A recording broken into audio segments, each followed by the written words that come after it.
Bismillahirrahmanirrahim. Assalamualaikum warahmatullahi wabarakatuh. Kita akan berlanjut lagi pembahasan mengenai bab 3, yaitu mengenai transformasi bagian kedua. Yang akan kita bahas di bagian kedua ini adalah mengenai translasi.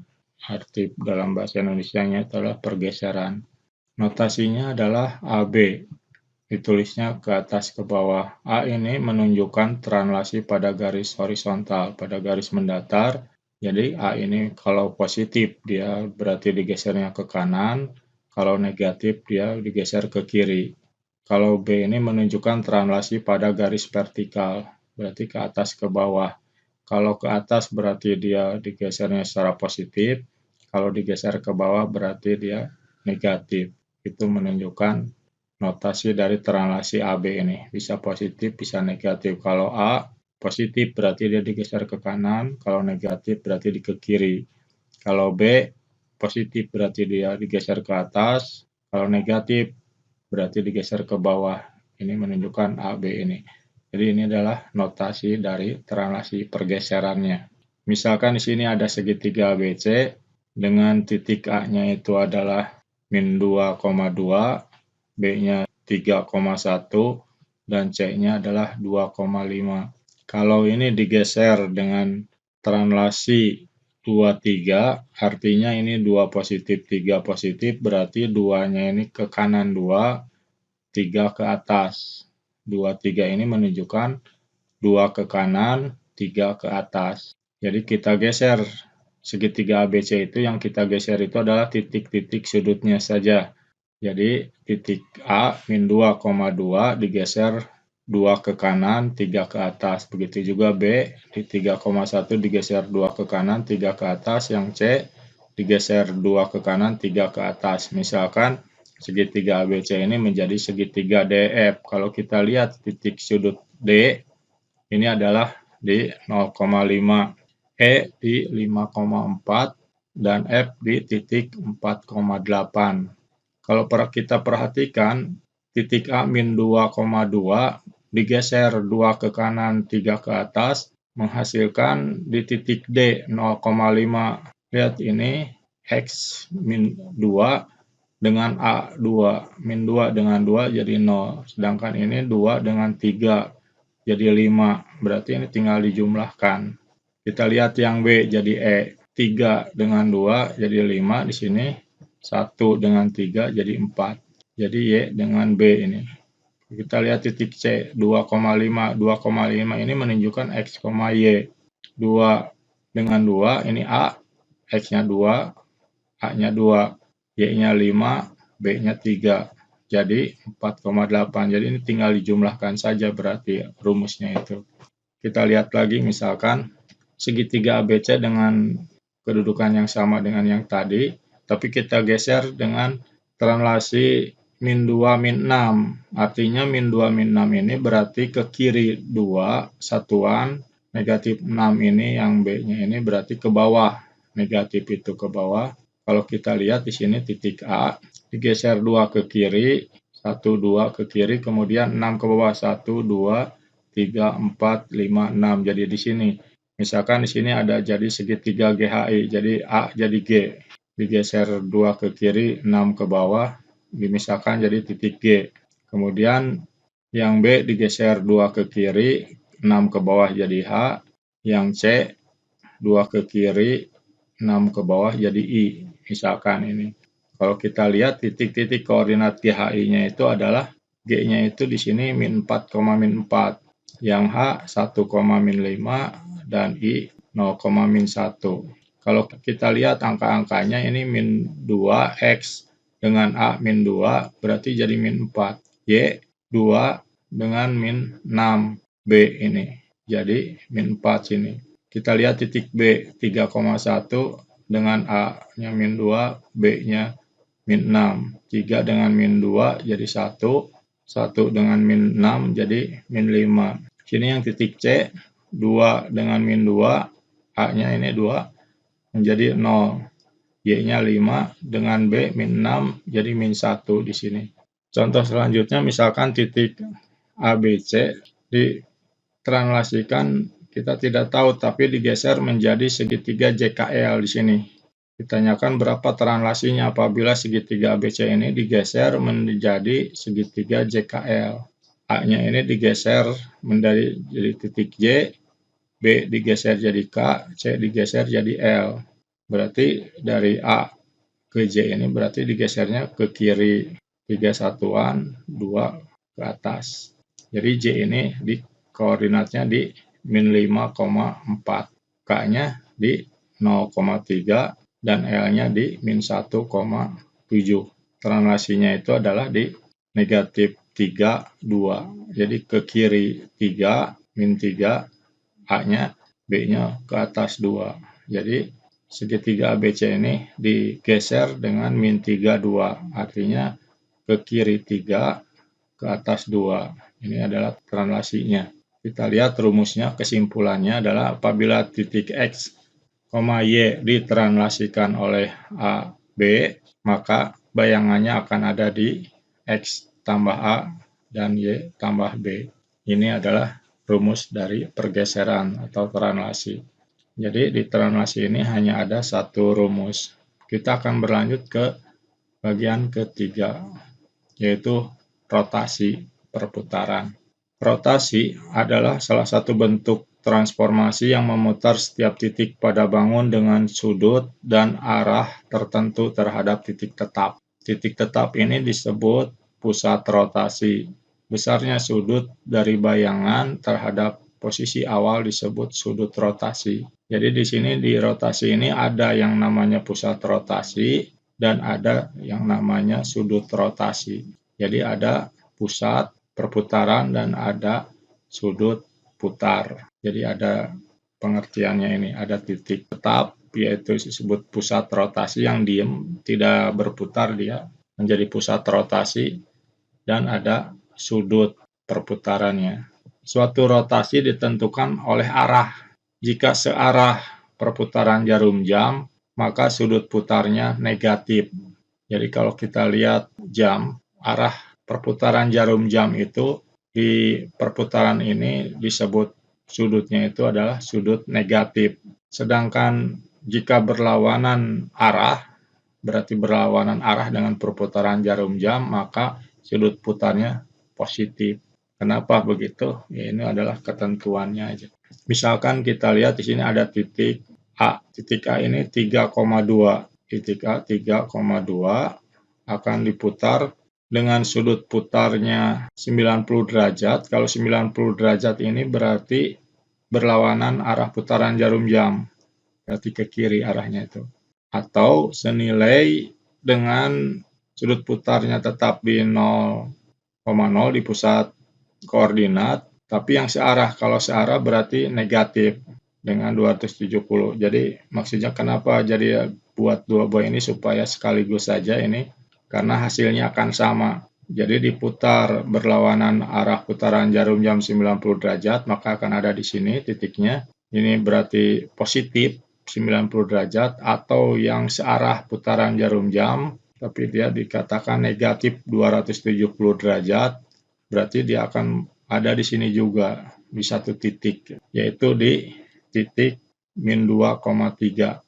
Kalau yang tadinya titik A-nya itu 3,2, kalau diputar berlawanan arah putaran jarum jam 90 derajat, itu akan ada di titik A absen min 2,3.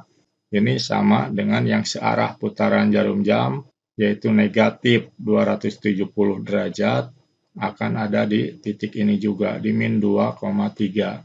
Jadi kalau kita lihat ini, kalau ini titik A-nya X, Y, bayangannya akan ada di Y-nya itu 2. 2 jadi min 2, berarti ini di min Y, X. X-nya tetap, berarti ini. Ini salah satu contoh. Jadi di sini langsung aja saya simpulkan. Jadi kalau diputar berlawanan arah putaran jarum jam dengan sudut putarnya itu 90 derajat dengan pusat perputarannya di pusat koordinat, maka hasilnya akan ada di min Y, X, yang senilai juga apabila diputar searah putaran jarum jam 270 derajat. Lambang searah putaran jarum jam itu adalah negatif. Jadi sama hasilnya. Mau berlawanan arah putaran jarum jam 90 derajat atau searah putaran jarum jam 270 derajat, itu hasilnya sama, yaitu akan menjadi min Y, X. Lanjutkan lagi.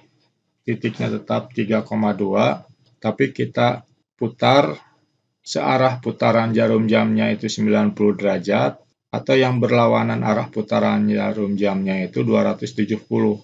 Arah putaran jarumnya 270, sedangkan yang searahnya itu 90 derajat. Maka akan ada titiknya di sini, di A absen, bayangan yang keduanya ini. Dia akan menghasilkan jadi 2,-3. Yang tadinya 3,2, apabila diputar searah putaran jarum jamnya itu adalah 90 derajat, atau berlawanan arah putaran jarum jamnya itu 270 derajat, maka dia akan menghasilkan jadi 2,-X. Jadi kita langsung kesimpulkan saja. Kalau yang searah putaran jarum jamnya itu 90 derajat, maka dia menghasilkan Y,-X. Kita satu lagi, misalkan titik A lagi ini, kita putar dengan 180 derajat, mau berlawanan atau searah, sama ini hasilnya akan ada di sini.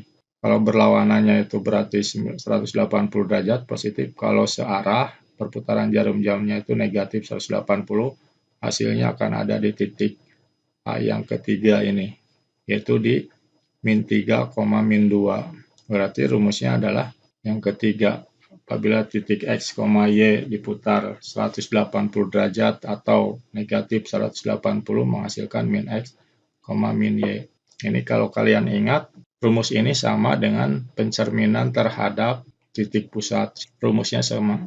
Jadi perputaran 180 derajat ini sama dengan pencerminan terhadap titik pusat. Kita lihat contohnya untuk translasi pergeseran dan perputaran dengan pusat koordinat. Contoh 1, koordinat bayangan titik P 2,-3 ditranslasi oleh -6, 8, berarti ini ke kiri 6, ke atas 8, kemudian direfleksikan terhadap garis X sama dengan -3, lalu dirotasi oleh pusatnya di 0, dan ini 90 derajat berarti berlawanan arah putaran jarum jam 90 derajat. Berarti di sini titik P ini digeser oleh beberapa transformasi, ada oleh translasi, ada refleksi, dan ada rotasi. Jadi bisa begitu. Jadi bisa oleh beberapa transformasi ini, titik P ini. Kita lihat, titik P 2,-3, apabila ditranslasi berarti ini digeser. Kalau digeser kita tinggal tambahkan saja. Jadi 2 ditambah -6 berarti -4, -3 dengan 8 berarti 5. Jadi P absennya ada di -4,5. Nah, kemudian direfleksikan terhadap X sama dengan -3. Apa rumusnya ini? Rumusnya adalah karena dicerminkan terhadap X sama dengan H, berarti rumusnya adalah 2H dikurangi X, Y. Berarti Y-nya tetap, yang berubah itu X-nya. H-nya ini, -3. Jadi di sini -3 kali 2, 2 kali -3 dikurangi -4. Ingat ini min-nya jadi ada 2, di sini ada min, di sini ada min, berarti X-nya min. Di sini juga di rumusnya ada min. Berarti ini -6 dikurangi -4, min jadi plus. Jadi -6 tambah 4 jadi -2,5, Y-nya tetap 5 ini.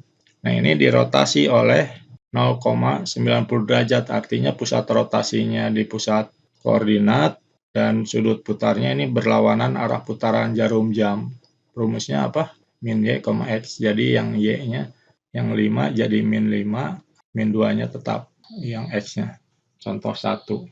Contoh 2, setelah dicerminkan terhadap sumbu Y, segitiga XYZ memiliki bayangan di X absen -6,3, Y absen 5,7, dan Z absen 9,-2. Bayangan segitiga XYZ jika dirotasi dengan pusat rotasinya 0 dan sudutnya positif, ini 270 derajat, berarti berlawanan arah putaran jarum jam 270 derajat, lalu digeser sejauh 2, 3, berarti 2 ke kanan, 3 ke atas ini. kita jawab. Karena ada segitiga, kita ambil titik-titik sudutnya di X absen. Nah, ini karena dicerminkan, ini jadi yang diketahui di sini bayangannya. Kalau ingin tahu segitiga X, Y, Z-nya ini tinggal dibalikan saja. Karena yang namanya pencerminan itu berlaku bolak-balik, jadi bisa aja dari bayangan menjadi bendanya. Jadi ini bayangan segitiga X, Y, Z yang diketahui. Jadi kita mencari segitiga X, Y, Z-nya tinggal dibalikan saja. Yang dicerminkan terhadap sumbu Y lagi aja ini. Dari bayangan sumbu Y sebagai cerminnya ini. Ingat rumusnya apa? Terhadap sumbu Y itu min X, Y. Jadi tinggal diminkan aja X. Jadi kalau yang min jadi positif, kalau yang positif jadi min. Yang Y-nya tetap. Kemudian dirotasi terhadap sudutnya 270 derajat, berlawanan arah putaran jarum jamnya, dan pusat rotasinya di pusat koordinat. Apa rumusnya nih? Y, min X. Jadi Y-nya jadi di depan, jadi 3, X-nya dinegatifkan. Jadi 3, min 6, ini 7,5, karena min X-nya min 5, berarti min jadi plus. Ini min 2,9. Nah, setelah dirotasi, lalu digeser sejauh 2,3. Digeser ke kanan 2, ke atas 3. Tinggal dijumlahkan, berarti ini 5, min 3 yang X. Yang Y-nya menjadi 9,8, yang Z menjadi 12. Inilah jawabannya, bayangannya setelah ditransformasi oleh 3 macam transformasi. Contoh 3, setelah dicerminkan terhadap garis Y sama dengan 3, titik B memiliki bayangan di 1, min 8. Bayangan titik B jika direlasikan oleh min 4,2 kemudian dirotasi oleh 0, min 90 derajat adalah, kita lihat sini. Karena di sini cerminkan berarti bisa jadi bolak-balik. Jadi ini dari bayangan ingin menjadi bendanya B, titik B yang aslinya. Apa rumus Y sama dengan H ini? Berarti X, 2H dikurangi Y ini ya kan rumusnya. Berarti X-nya tetap 1, 2H berarti ini 2 kali H-nya ini 3, 2 kali 3 berarti 6, 6 dikurangi negatif 8, min jadi plus, jadi 6 tambah 8. Jadi 1,14. Kemudian digeser oleh min 42. Jadi tinggal tambahkan 1 dengan min 4 berarti min 3. 2 dengan 14 berarti 16. Ini bayangan yang kedua B-nya. Kemudian dirotasi, diputar dengan sudut pusatnya 0,0 di pusat koordinat dengan besar sudutnya negatif 90 derajat. Berarti ini searah perputaran jarum jam. Maka kita dapatkan rumusnya itu apa? Yang diputar negatif 90 derajat, Y min X ya. Y min X berarti Y-nya 16, dan X-nya min 3, min jadi 3. Jadi kita dapatkan bayangan yang ketiganya, B absen 3 kalinya itu adalah 16,3. Mungkin itu saja yang bisa saya sampaikan dalam kesempatan ini. Saya tutup dengan wabillahi taufiq wal hidayah. Assalamualaikum warahmatullahi wabarakatuh.